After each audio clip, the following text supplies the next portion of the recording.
रावण की विस्तृत कथा। रावण त्रेतायुग का एक महान असुर राजा था, जिसे उसकी शक्ति, विद्वत्ता और अहंकार के लिए जाना जाता है। वो लंका का राजा था और अपने 10 सिर और 20 भुजाओं के कारण अद्वितीय माना जाता था। वो महर्षि विश्रवा और राक्षसी कैकसी का पुत्र था। रावण को वेदों और शास्त्रों का गहन ज्ञान था और वो भगवान शिव का महान भक्त भी था। उसने अनेक शास्त्रों का अध्ययन किया था और अपार शक्तियों से संपन्न था।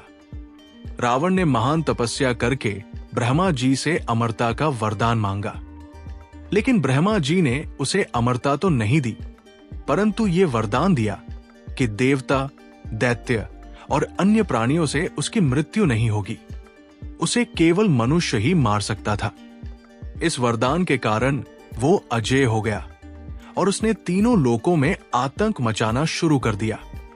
इसके अलावा उसने भगवान शिव को प्रसन्न करने के लिए कैलाश पर्वत को उठा लिया, लेकिन शिवजी ने अपने पैर के अंगूठे से पर्वत को दबा दिया, जिससे रावण को अपनी गलती का एहसास हुआ और उसने शिव तांडव स्तोत्र की रचना की। रावण की माता कैकसी चाहती थी कि उसका पुत्र सबसे शक्तिशाली बने, इसलिए उसने अपने पुत्रों को कठोर तपस्या के लिए प्रेरित किया। रावण ने अपने तप से शिवजी को प्रसन्न कर लिया और उनसे वरदान के रूप में अमोघ शक्तियां प्राप्त की। इसके बाद उसने अपने भाई कुंभकर्ण और विभीषण के साथ मिलकर अपने सौतेले भाई कुबेर से लंका छीन ली और वहां अपना शासन स्थापित किया। लंका को स्वर्ण नगरी के रूप में बसाया गया, जहां रावण ने एक समृद्ध और वैभवशाली राज्य का निर्माण किया।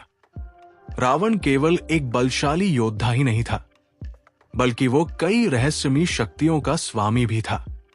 उसने कई बड़े युद्धों में देवताओं को पराजित किया और स्वर्ग पर भी अधिकार करने का प्रयास किया। उसने नवग्रहों को बंदी बना लिया था और काल को भी वश में करने की कोशिश की थी।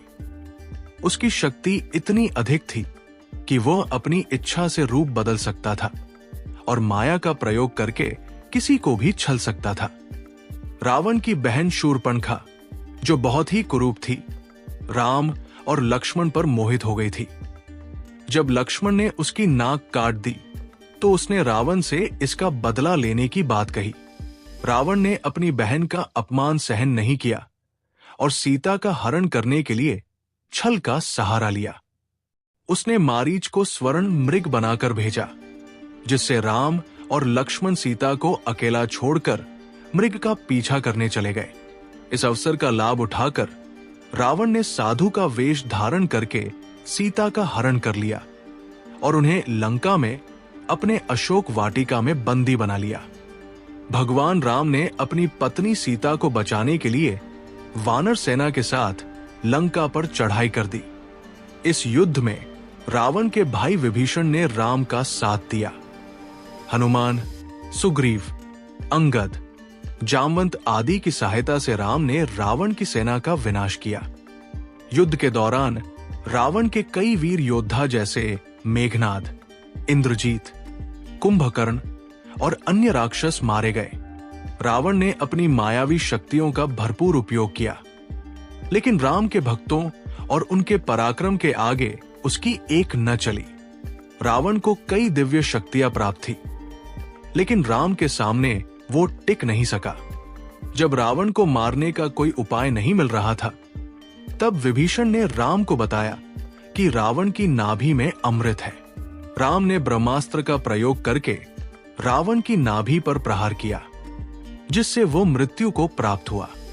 इस प्रकार अधर्म और अहंकार के प्रतीक रावण का अंत हो गया। रावण की मृत्यु के बाद राम ने लक्ष्मण से कहा कि वे रावण के पास जाकर ज्ञान प्राप्त करें, क्योंकि वह महान विद्वान था।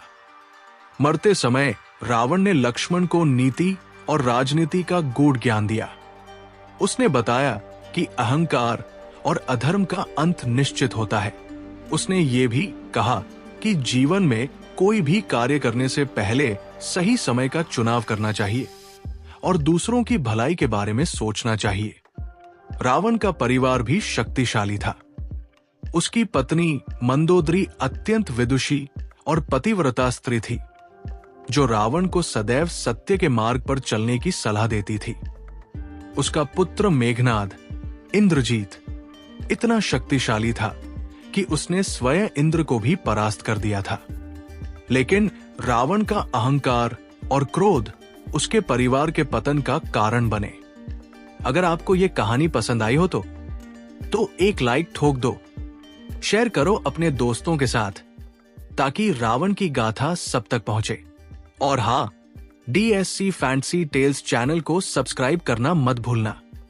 बेल आइकन दबाओ ताकि अगली वीडियो की घंटी सबसे पहले तुम्हारे पास बजे।